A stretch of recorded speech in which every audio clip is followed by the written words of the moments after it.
पूज्यपाद पंडित चंद्रशेखर दत्त पांडे जी के श्री चरणों में नमस्कार करके आज हम आपको बात बताएंगे विभूत बसेरा की।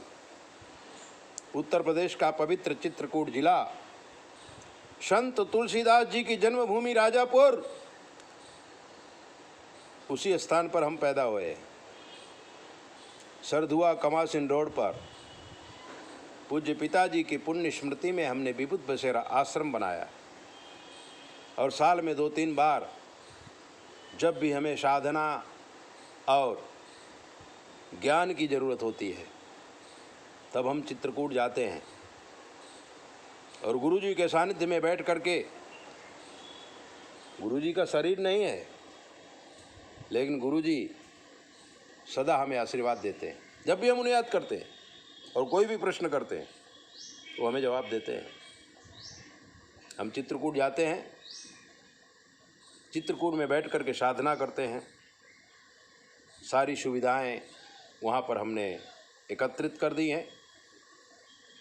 ऐसे ही बैठे हुए थे तब हमारे शिष्य गड़बड़दास ने कहा था कि गुरुजी कुछ बातें ऐसी बताओ जो जीवन में आगे बढ़ने में सहायता मिल सके।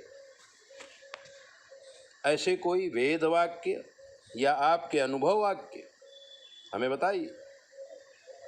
गड़बड़दास को हमने बताया था और YouTube के माध्यम से आपको भी सुना रहे हैं।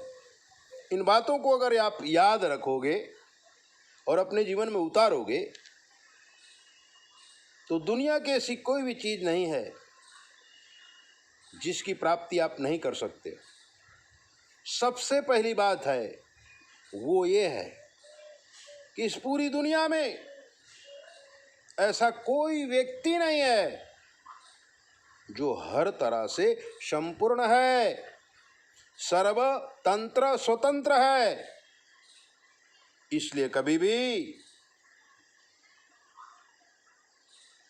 कोई व्यक्ति को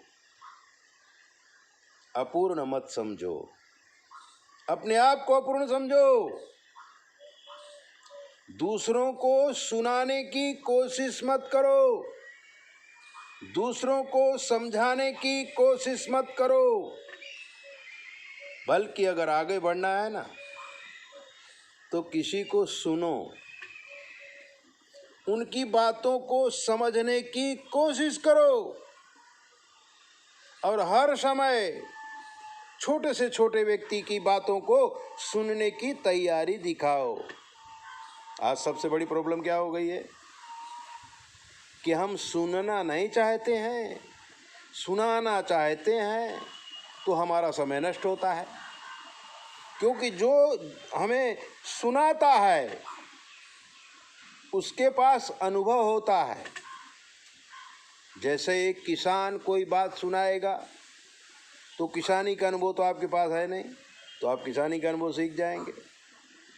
एक विद्वान जब भागवत के विषय में बताता है और आप सुनते हैं तो भागवत विषय में आपको ज्ञान है नहीं, तो भागवत के विषय में आपको ज्ञान हो जाएगा। एक लोहार, एक मजदूर, भले वो अनपढ़ है लेकिन अगर कुछ सुनाए ना तो सुन लीजिए, बीच में टोक कर उसकी बात को काटिए मत। अगर आपको ठीक न लगे तो मत मानिए, लेकिन आपको सुनना तो पड़ेगा। जब आप सुनोगे तो आपको ज्ञान हो जाएगा। दूसरी बात यह है कि दूसरों को दुख देना, बड़ों का अपमान करना और चित्त से अप्रसन्न रहना, पूज्य गुरुदेव की निंदा करना, ये बहुत बड़ा नीचपन है।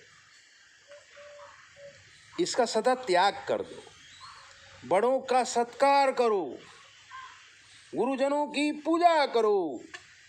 माता पिता चाहे जैसे हों, अगर वो गर्म होते हैं तो आप ठंडे रहो। क्योंकि हमारे जीवन के निर्माण कार्य में माता पिता और गुरुजन का याद है। अगर जीवन में विकास चाहते हो तो माता पिता और गुरुजनों की सेवा करो। यदि सुख चाहते हो ना तो पढ़ना छोड़ दो, और यदि विद्या चाहते हो सुख छोड़ दो, आप विद्वान बन जाओ।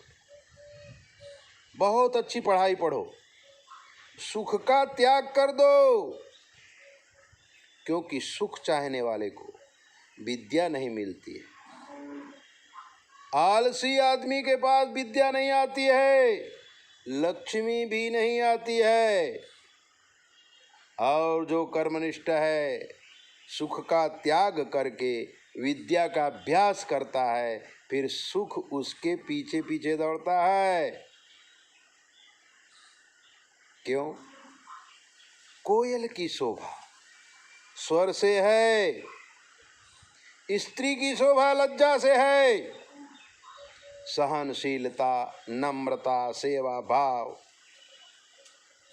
धन है तो दान है, धनवान आदमी की शोभा दान है। और जब माता पिता, गुरुजन, साधु संत मिले ना, तुरंत चरण स्पर्श करो। जो व्यक्ति अपने माता पिता और गुरुजनों की चरणों की वंदना नहीं करता है, वो जिंदगी में कभी भी सुखी नहीं हो सकता है। ये जीवन को आगे बढ़ाने की कुछ बातें हैं जिन्हें हमें ध्यान रखना चाहिए और अपने जीवन में उतारना चाहिए। ऐसी ही दिव्य बातें जानने के लिए आप हमारे चैनल को सब्सक्राइब करो, लाइक करो। और अगर आपके जीवन में कोई कष्ट है, हमसे पूछ लो। 9825200108 पर फ़ोन करके कुछ भी पूछ लीजिए। आपको सब कुछ सत्य बताया जाएगा, शास्त्र से बताया जाएगा। याद रखो और अपना ध्यान रखो। जय बोले।